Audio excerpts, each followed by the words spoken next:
8 tópicos e do livre-arbítrio são mais 5. Então, capítulo 8, capítulo 9, se você tem esse texto aí,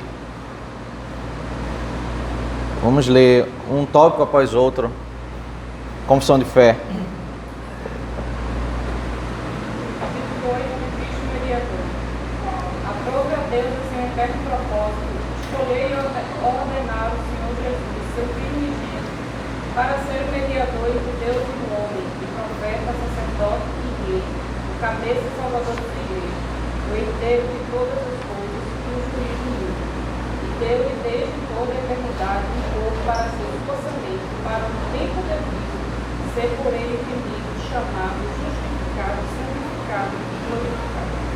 Filho de Deus, a segunda pessoa da Trindade, sendo verdadeiro e eterno Deus, na mesma substância do Pai e igual a ele, quando chegou o cumprimento do tempo, tomou sobre si a natureza humana, todas as suas propriedades essenciais e eternidade comum, contudo sem pecado, sendo concedido pelo poder do Espírito Santo, no ventre da Virgem Maria e da substância dela, as duas naturezas inteiras, perfeitas e distintas, a divindade e a humanidade, foram inseparavelmente unidas em uma só pessoa, sem consequência, composição ou confusão. Essa pessoa é verdadeiro Deus e verdadeiro homem, porém, só Cristo, o único mediador entre Deus e o homem. O Senhor Jesus, sua natureza humana, unida à divina, foi santificado e sem medida, ungido com o Espírito Santo, tendo em si todos os tesouros de sabedoria e ciência. Aprove ao Pai que nele habitasse toda a plenitude, a fim de que, sendo santo, inocente, incontaminado e cheio de graça e verdade, estivesse perfeitamente preparado para exercer o ofício de mediador e fiador. Este ofício ele não tomou para si, mas para ele foi chamado pelo Pai, que lhe propôs nas mãos todo o poder e todo o juízo, e lhe ordenou que os exercesse. Este ofício, o Senhor Jesus lhe deu involuntariamente, para que pudesse exercer. Foi feito sujeito a lei, que ele cumpriu perfeitamente.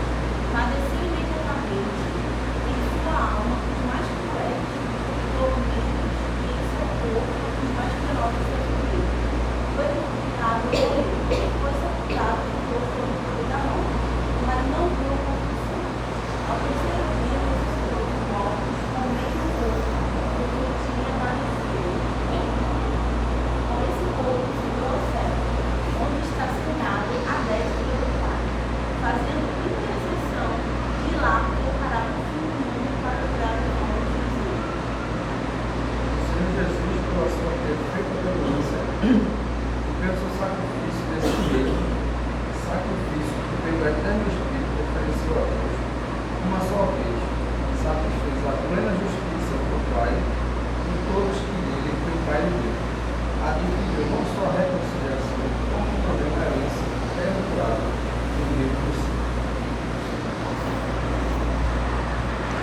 Ainda que a obra da redenção não fora realmente realizada por Cristo, senão depois da encarnação, contudo, adquiriu a eficácia e os benefícios dela em todas as épocas sucessivas, desde o princípio do mundo, foram comunicados ao eleito por meio das promessas, ritos e sacrifícios, pelos quais ele deveria esmagar a cabeça da serpente, como um cordeiro morto, desde o princípio do mundo, sendo ele mesmo ontem e hoje e sempre. Cristo na obra da mediação, age em conformidade com a sua duas naturezas, fazendo cada natureza obrigatória, contudo, em razão da unidade da pessoa, que é próprio de uma natureza e é Deus neste futuro, atribuindo a pessoa denominada pela outra natureza. Cristo, com toda certeza e eficazmente, aplica e comunica a salvação a todos aqueles para os quais ele a adquiriu. Isso ele consegue fazendo intercessão por eles e revelando-lhes na palavra e por esta os mistérios da salvação, persuadindo-os eficazmente pelo seu Espírito a crer e a obedecer, governando o coração deles pela sua palavra e pelo seu espírito, vencendo todos os seus inimigos por meio de sua onipotência e sabedoria, da maneira e pelos meios mais condizentes com a sua admirável e inescrutável dispensação. Capítulo 9, do livre-arbítrio. Deus botou a vontade do homem de tal liberdade que ele nem é forçado para o bem ou para o mal, nem a isso é determinado por qualquer necessidade absoluta da sua natureza. O homem, em seu estado de inocência, tinha liberdade e o poder de querer e fazer aquilo que é bom e agradável a Deus, mas mudavelmente, de sorte que pudesse decair dessa liberdade e poder. O homem, caindo no estado de pecado, perdeu totalmente todo o poder de vontade quanto a qualquer bem espiritual que acompanha a salvação. De sorte que o homem natural, inteiramente adverso a esse bem e morto de pecado, é incapaz de, pelo seu próprio poder, converter-se ao mesmo, preparar-se para isso, ou mesmo preparar-se para isso. Quando Deus converte um pecador e o transfere para o estado de graça, ele o liberta da sua natural escravidão ao pecado e, somente pela sua graça, o habilita a querer e fazer com toda a liberdade o que é espiritualmente bom. Mas isso de tal modo que, por causa da corrupção ainda nele existente, o pecador não faz o bem perfeitamente, nem deseja somente o que é bom, mas também o que é mau. É um estado de glória que a vontade de Deus se torna perfeita e imutável, livre para o bem. Só para o bem. Ok. Se você atentar para o capítulo 8, a Cristo, o mediador, uma das coisas interessantes é você tentar entender qual é a lógica da divisão dos tópicos e quais são as ideias que estão sendo desenvolvidas. Os tópicos eles não são colocados aleatoriamente, né? E primeiro vai estabelecer essa questão de Cristo como mediador, ele como profeta, sacerdote e rei, ele sendo enviado para salvar. Logicamente aqui uma confrontação muito clara ao catolicismo, né? Quando o catolicismo ele tenta por várias maneiras estabelecer mediadores com as melhores das intenções são apresentadas, né? Homens santos, a Maria. Mas o fato é que ao fazer isso, ele substitui de fato aquilo que é a função de Cristo, aquilo que é o objetivo de Cristo, que é ser o único mediador. Ele ser o único mediador entre Deus e os homens, o que está escrito em 1 Timóteo capítulo 2, e qualquer que seja o movimento na história para substituir, mudar isso, é uma deturpação da mensagem bíblica, porque Cristo ele foi estabelecido para ser o mediador. Cristo é o único mediador autorizado. E por que Cristo é o único mediador autorizado? O que faz ele ser o único mediador autorizado?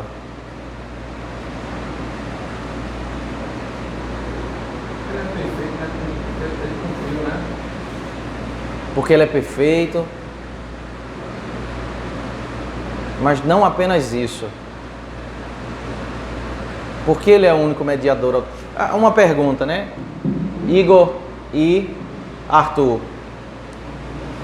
Primeiro eu vou deixar vocês responderem, depois os demais. Cristo era homem antes dele nascer?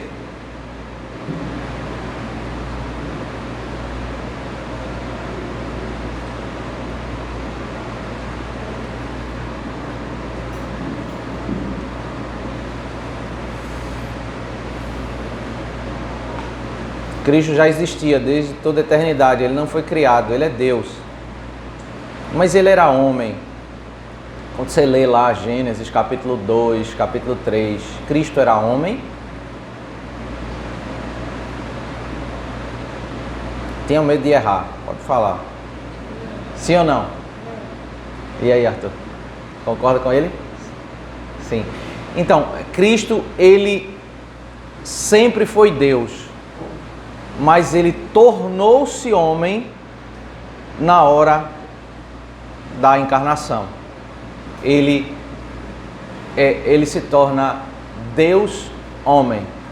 O que é que faz Cristo ser autorizado, ele ser o nosso mediador, né? Porque ele é perfeito, esse é um dos aspectos, mas também porque ele é homem. Porque para nos representar tem que ser alguém de nós. Tem que ser alguém perfeito, Deus, tem que ser alguém de nós. Porque Deus enviou seu Filho ao mundo para nascer? Por que ele enviou seu Filho ao mundo para nascer? Para viver entre nós. Para cumprir a lei. Para cumprir a lei e para que esse cumprimento seja em nosso favor. Para ser em nosso favor tem que ser alguém de nós. Então ele enviou ao mundo para ele ser homem. Para ele ser um de nós, para ele ser o segundo Adão. Então a encarnação, aí assim, depois que fala, veja, o primeiro tópico é falando sobre ele ser mediador. O que é que fala o segundo e o terceiro tópico? A natureza de Cristo. O segundo tópico fala sobre ele ter duas naturezas. Ele tem a natureza divina e ele tem a natureza humana, porque ele ser homem, uma das heresias que surgiu no primeiro século é dizendo que Cristo era um espírito. A igreja se levantou e disse, é uma heresia.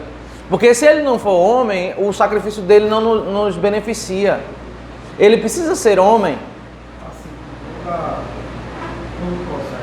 Porque assim, a mensagem bíblica é uma mensagem toda a mensagem bíblica é numa estrutura jurídica.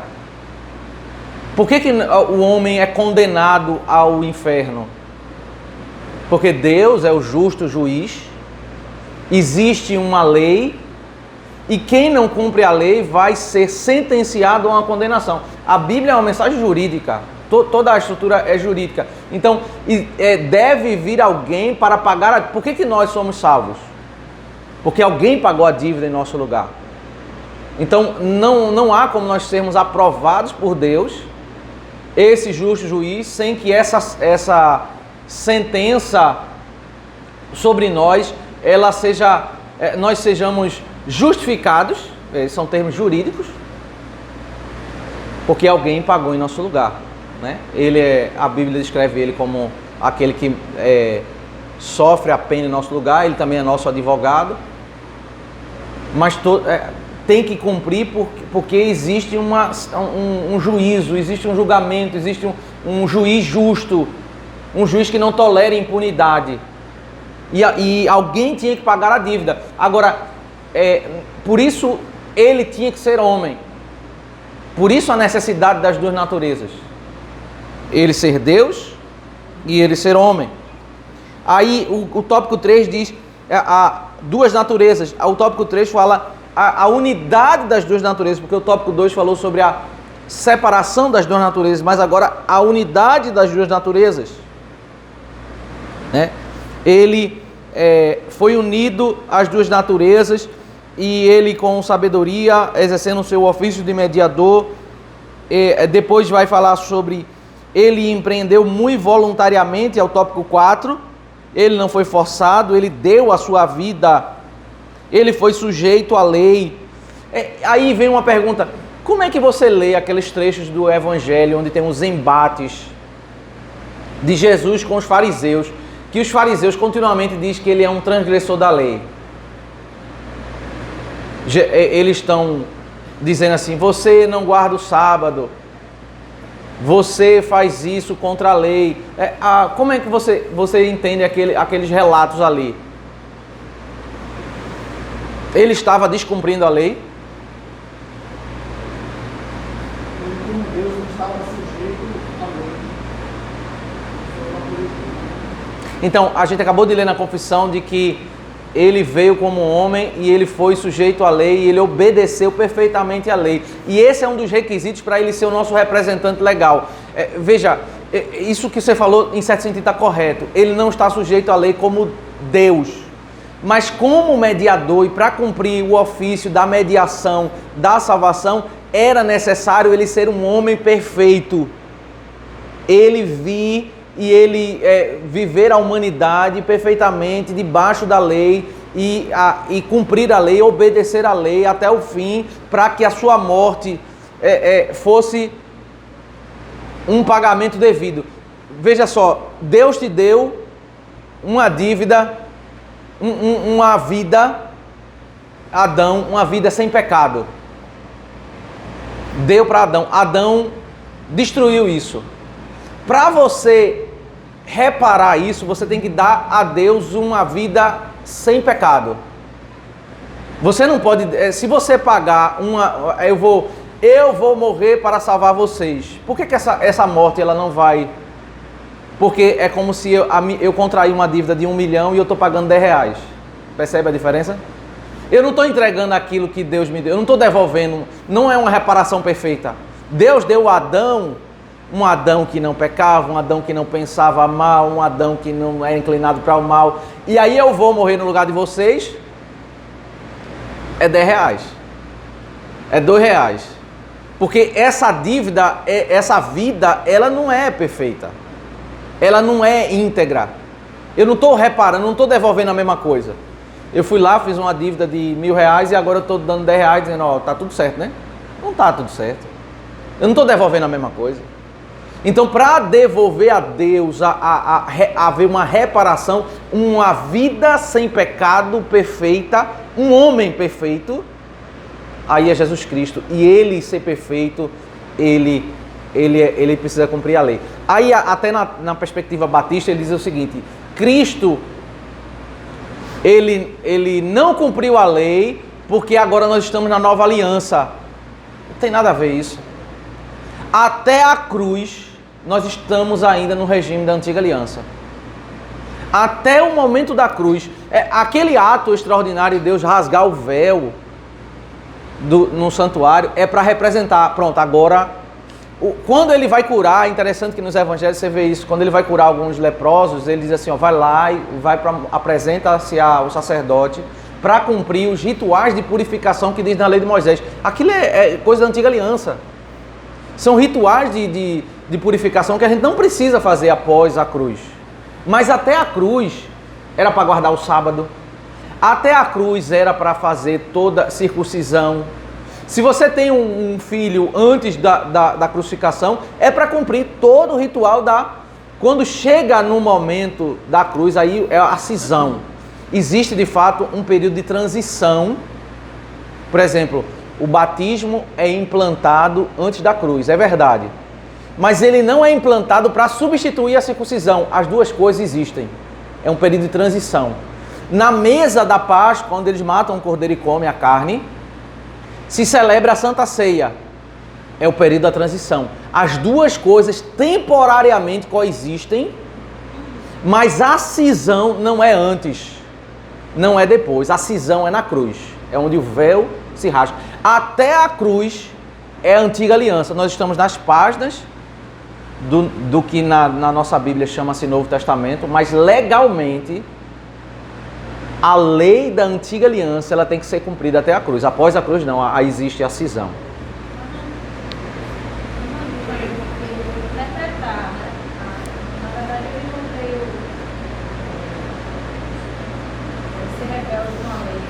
Interpretar a lei, né?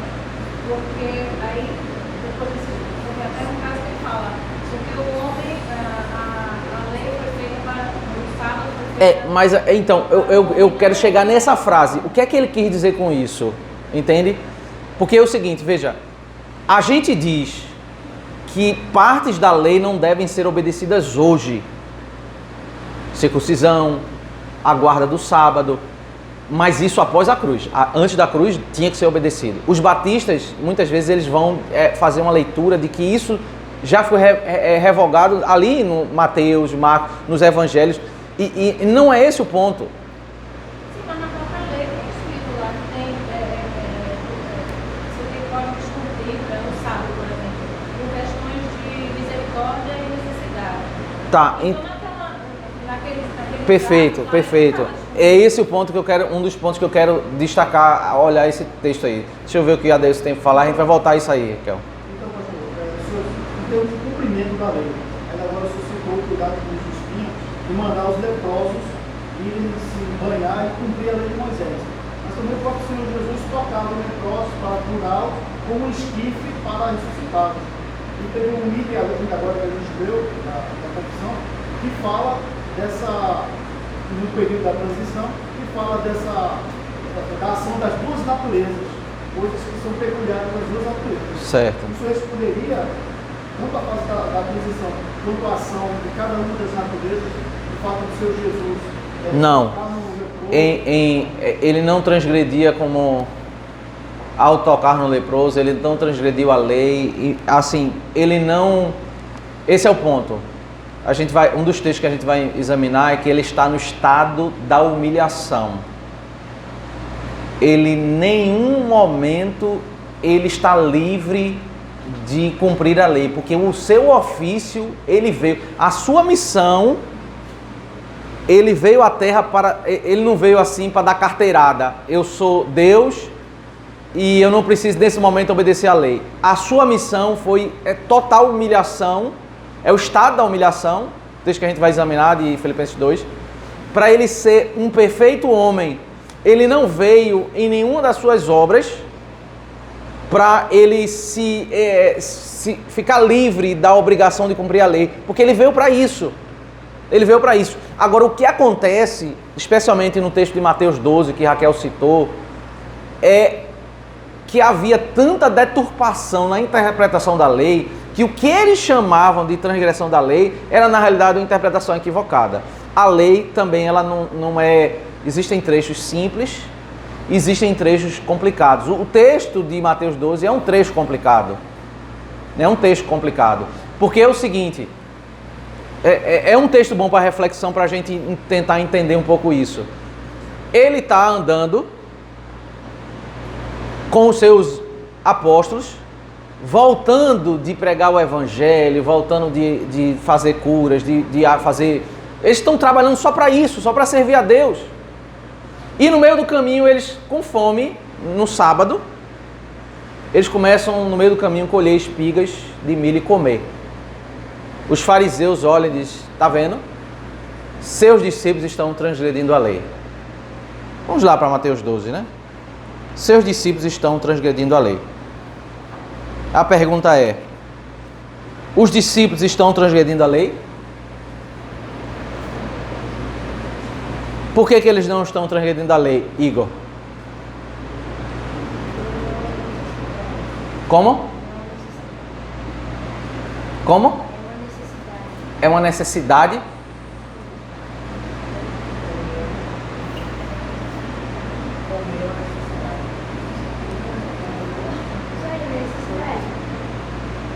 Comer é uma necessidade. Aí, assim, Deus, ele dizia o seguinte, a gente vai voltar a esse ponto da necessidade.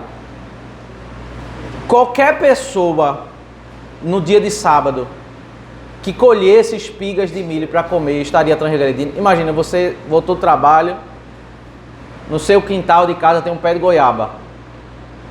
Pega a goiaba e come. Isso era errado?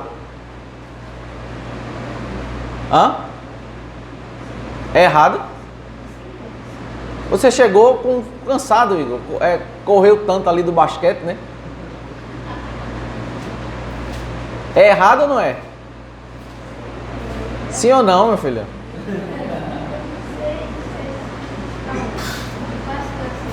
Você chega em casa, tem um pé de goiaba, você pega a goiaba e come. Isso é errado?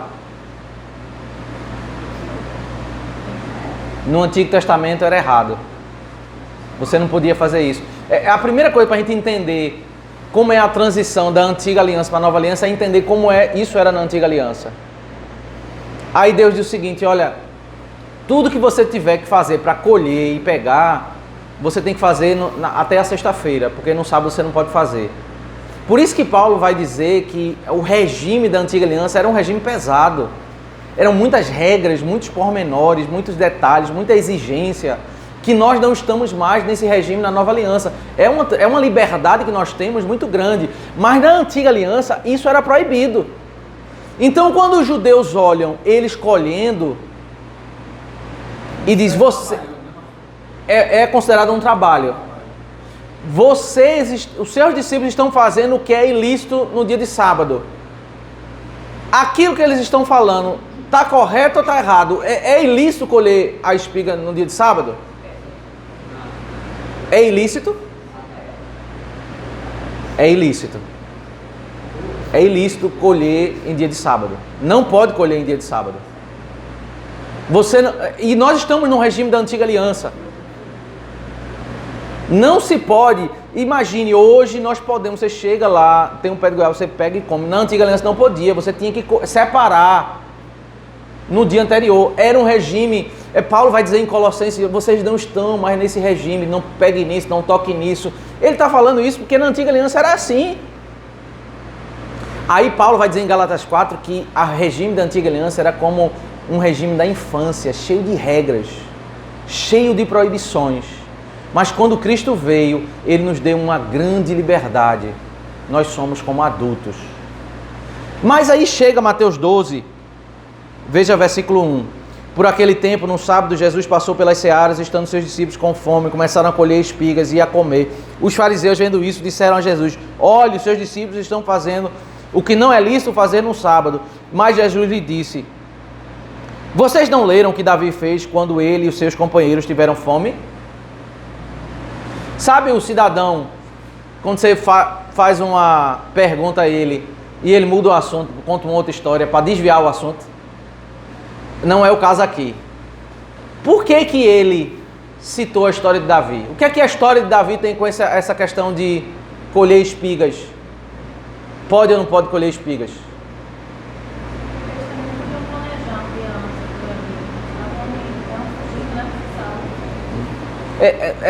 Tem que tentar entender qual é a conexão entre uma coisa e outra, sabe? Porque também foi planejado. Eles estavam ali pregando o evangelho, não estavam... A conexão é a necessidade, tanto os discípulos têm a necessidade do alimento naquele momento, e Davi naquele momento de fuga de saúde ele também estava com a mesma necessidade. Então a gente vê o mesmo contexto. Certo. Disso, né? Certo. Exceção. A conexão, assim, talvez assim a gente toca nesse ponto da necessidade, mas ele vai citar mais um outro exemplo, né? E é o que agrupa, o conceito que é exatamente esse, o regime de exceção. Ele vai... Porque se você conhecer a história de Davi, qual é o ponto? Existe uma transgressão da lei em que em dados momentos ela não é ilegal. Davi comeu pão da proposição que legalmente só o sacerdote pode comer, mas em um regime de exceção aquilo ali não foi ilegal. Então ele vai dizer, vocês não leram o que Davi fez quando ele e seus companheiros tiveram fome, como entrou na casa de Deus e comeram os pães da proposição, os quais não era lícito comer, nem a ele, nem aos que estavam com ele, mas exclusivamente aos sacerdotes. O que é que esse argumento de Cristo está me ensinando a ler? Ele diz assim, está errado os seus discípulos comer espigas. Em outras palavras, ele está dizendo, é verdade, isso aqui é proibido. Mas eu vou mostrar para vocês alguns trechos no Antigo Testamento em que existem casos de exceção, que coisas, de modo geral, eram proibidas, mas que em algumas pessoas, naquela circunstância específica, elas não eram proibidas. Então, qualquer fulano que tivesse ali no povoado, que fosse colher espigas, estava errado. Mas os apóstolos colhendo espigas não era errado. Agora, por que não era errado? Ele vai chegar nesse ponto. Mas o primeiro ponto é dizer o seguinte, existe um regime de exceção. A lei, no próprio Antigo Testamento, existe um regime de exceção em algumas circunstâncias. E o primeiro exemplo da lei é o caso de Davi. Todo judeu sabia que não se pode comer pães da proposição, só o sacerdote, mas ninguém considerava Davi como pecador. Por quê? Porque Davi, o que é que você faz? Você dá o pão da proposição ou deixa ele morrer de fome? para preservar a vida, por ser uma necessidade, uma exceção, porque o rei mau quer tirar a vida do homem escolhido por Deus, então era melhor dar o pão para ele. É uma exceção. Agora, ninguém está liberado agora para comer os pães da proposição. Isso é uma exceção. Você não pega isso aqui para se tornar uma regra. Entra dentro daquela afirmativa misericórdia quer e não sacrifício? Não, não. Seria pelo fato de ser Davi ser rei, Jesus ser rei, por ele serem, os dois não são comuns. Não, esse é o ponto. Ele tem que ser... O ponto assim é que ele vai citar outro exemplo, não só Davi, mas assim, a gente não pode ir para esse ponto para não tirar desse ponto. Cristo tem que ser abaixo da lei. Ele tem que ser cumpridor da lei. Ele não veio para dar carteirada. Senão a sua obra não é em nosso benefício. Ele tem que cumprir. Ele é o homem, o Adão perfeito. A gente tem que tomar muito cuidado quando a gente fala que não, Cristo veio reinterpretar a lei. Como se antigamente era mais juízo e aí agora ele veio reinterpretar para mostrar mais amor. Cristo veio cumprir a lei da mesma forma que era no Antigo Testamento.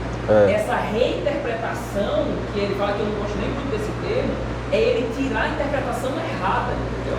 Perfeito, ele perfeito. Veio mudar a lei para tornar, não, agora é no amor, então agora não tem mais tanto juízo. Não, é a mesma lei, entendeu? Ele veio dar a interpretação correta, reinterpretar. Dentro de essa colocação aí, assim, uma abordagem evangelical, ele diz assim: Cristo veio reinterpretar a lei, ele veio dar diferente do que é aquela abordagem legalista. A abordagem que os reformadores usavam, eles usavam essa expressão reinterpretar, é desse sentido. Ele veio trazer o verdadeiro sentido que foi deturpado pelos judeus. Ele não veio, até a cruz, Cristo não veio para mudar a lei do Antigo Testamento. Nós estamos debaixo da Antiga Aliança, né? Nós sabemos que após a cruz ainda a lei moral permanece a mesma, existe uma transição de lei cerimonial, mas até a cruz nem a lei cerimonial Cristo veio mudar. Ele não veio mudar uma vírgula. O que ele veio foi explicar corretamente o significado, né? Marcos?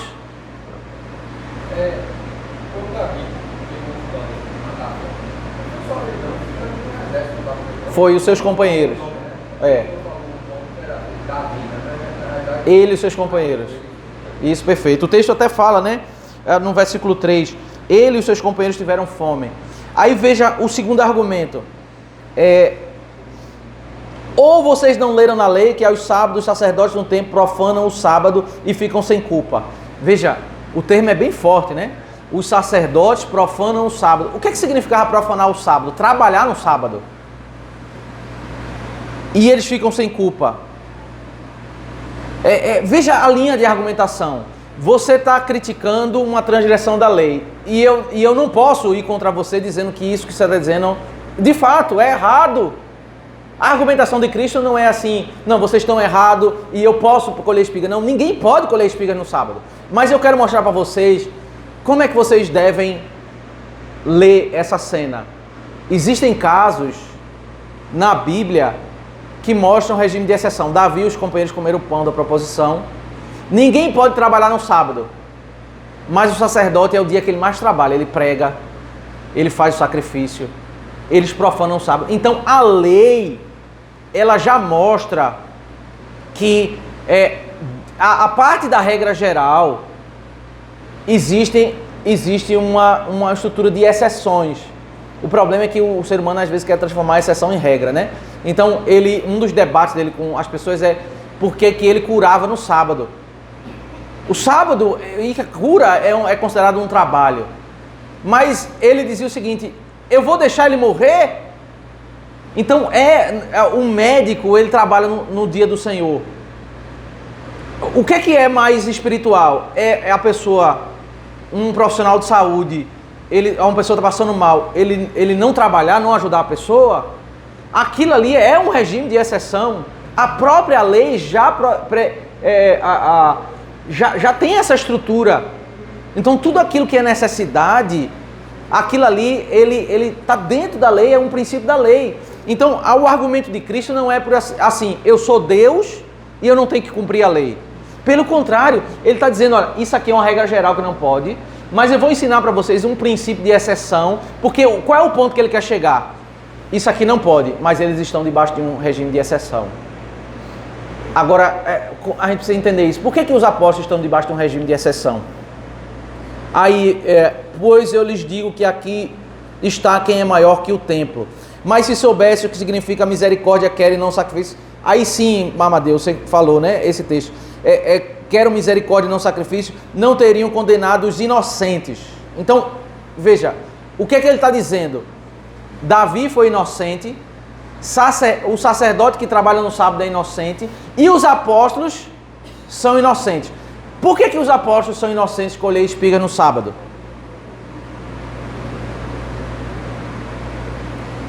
Porque eu lhes digo que aqui está quem é maior que o templo. O que é que significa essa expressão? Aqui está quem é maior que o templo. Em comparação aos sacerdotes, servia ao templo, os apóstolos estavam servindo a Cristo. Os apóstolos, o que é que significa ser maior que o templo? Vou tentar pensar um pouco sobre isso. Ele deu uma carteirada, eu sou maior, eu sou Deus e pronto. É a abordagem que muitos evangelicais interpretam, diz ele está acima da lei, ele está acima do templo, então não precisa obedecer. Eles estão comigo, não mexe com eles, é isso que ele fez? Ele veio para ser homem, ele veio para cumprir a lei, ele não veio para dar carteirada. O que é que quer dizer ele é maior que o templo?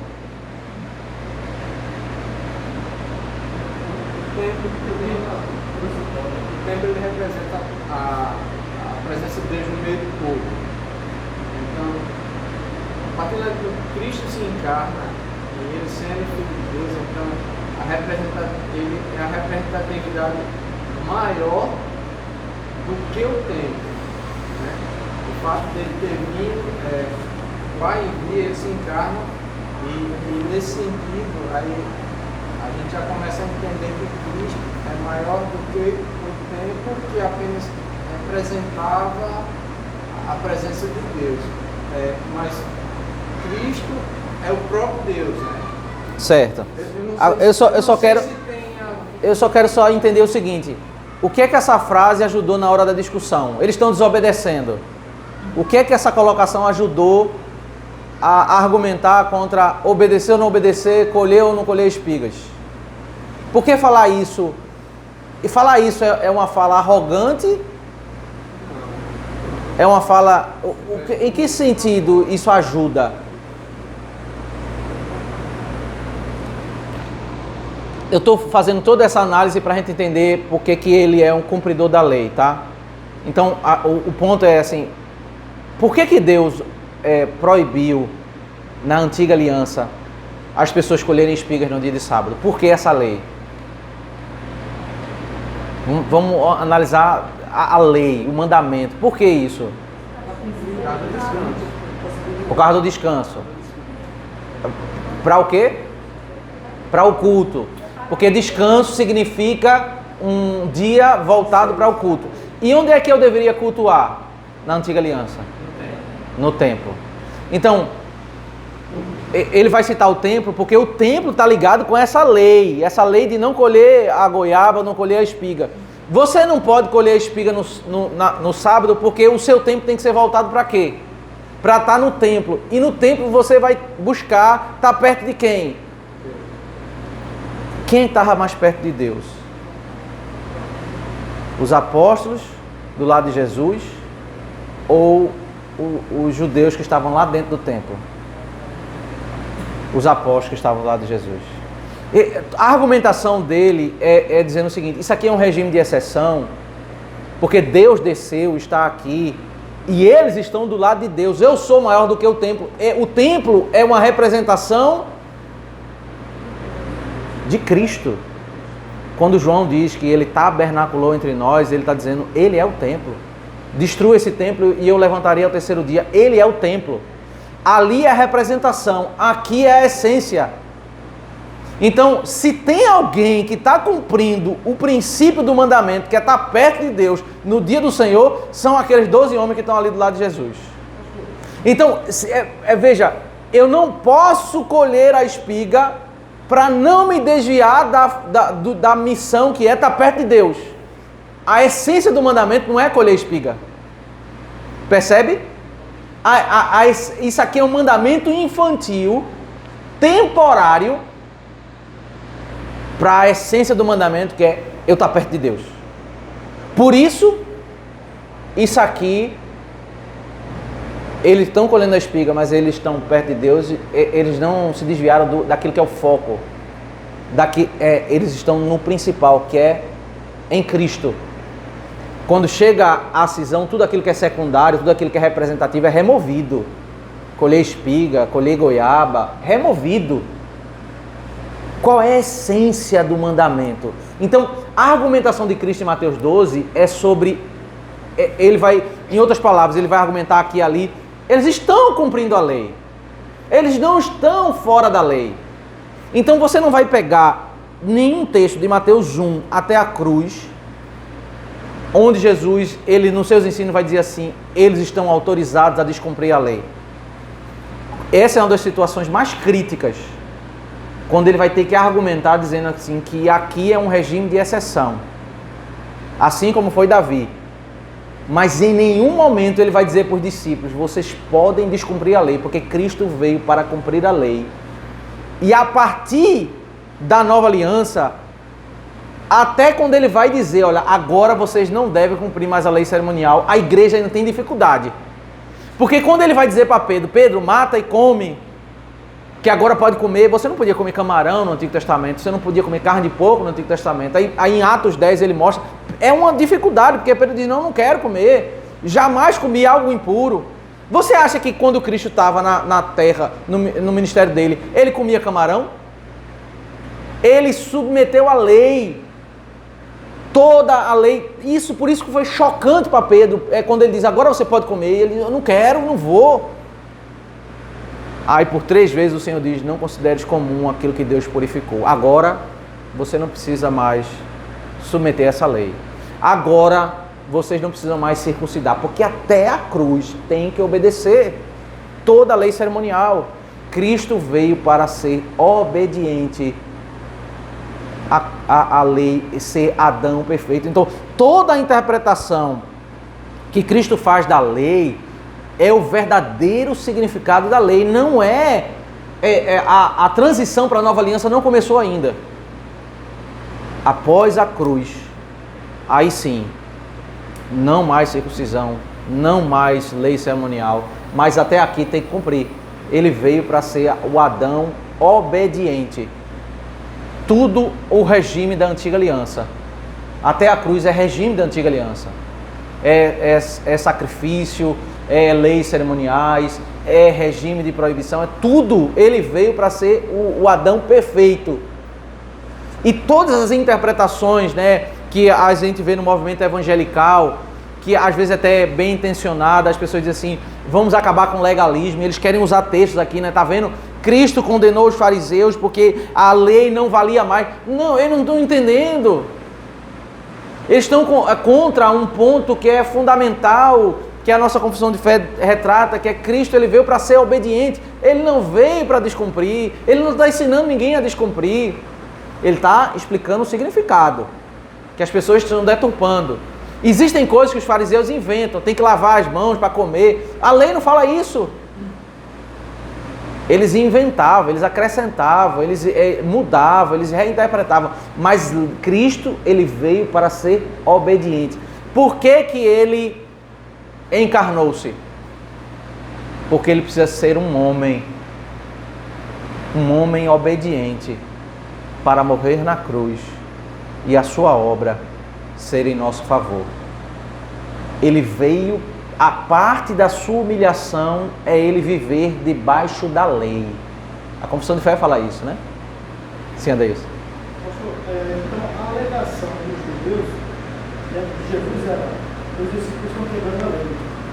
Aí o Senhor Jesus contra-argumenta falando sobre servir ao templo, servir a Deus. Então, ao invés de apaziguar a cabeça dos judeus, ele instigou ainda mais essa rixa. Instigou no sentido que, assim, os judeus entenderam, tá? Quando ele disse assim, eu sou maior do que o templo, o judeu entendeu. Só tem alguém maior que o templo, que é Deus. Então instigou no sentido de que... blasfêmia, porque eles acharam que era heresia ele se colocar como Deus. Mas só existe uma possibilidade de aquilo ali não ser pecado. Se ele fosse Deus. Moisés não poderia fazer aquilo. Entende? Nenhum homem do Antigo Testamento poderia dizer assim, hoje a gente está autorizado a não ir para o templo e ficar aqui e colher espiga porque vocês estão comigo. Ninguém.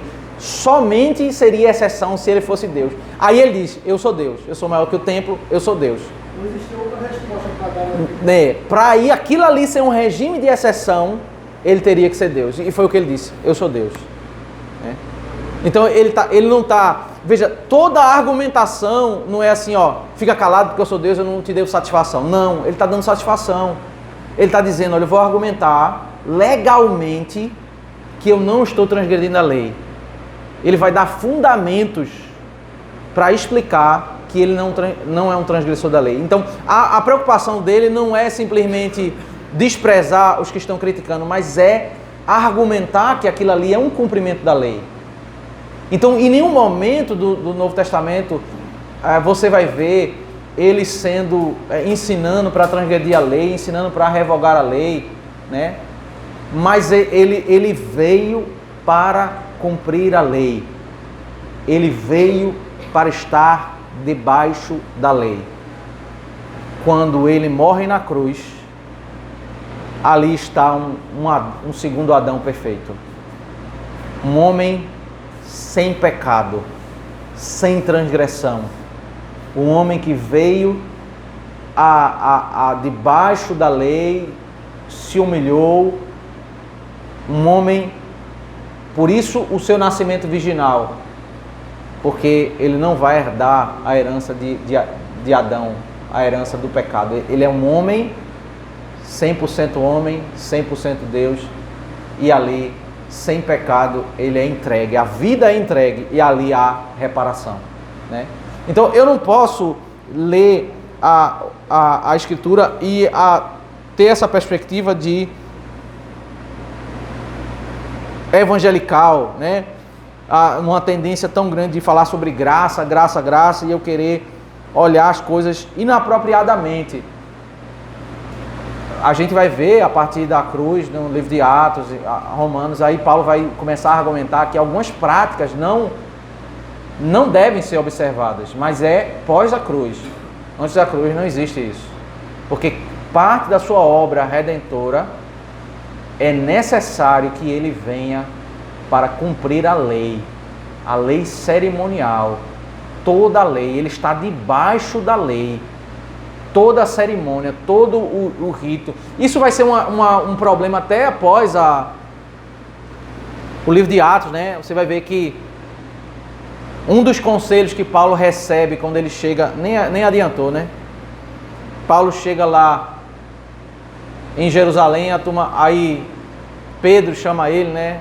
Os apóstolos dizem assim, rapaz, a turma tá com raiva de tu, tá dizendo que tu é contra os judeus. Faz o seguinte, faz um voto, rapa a cabeça, faz um ritual de purificação para apaziguar, para o povo ver que tu não é contra a lei. Aí ele foi, rapou a cabeça, fez o voto. Não era uma necessidade você fazer um ritual de purificação na nova aliança, mas aí foi um conselho dado para tentar pacificar aquilo ali. Aí o que foi que aconteceu? Quando ele estava entrando no templo, a turma pregou ele, já começou a dar uma surra nele, ele foi preso, e dali até o final do livro de Atos não funcionou. Mas a igreja, o conflito, né? Pode circuncidar ou não pode circuncidar, no Atos capítulo 15 é sobre isso.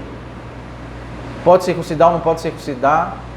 Então a igreja lutou contra essas... O livro de Gálatas vai tratar sobre isso, né? Mas esse é um debate que perdura até hoje, né? Onde é que começa a nova aliança, onde é que termina? Cristo veio para ser contra a lei toda.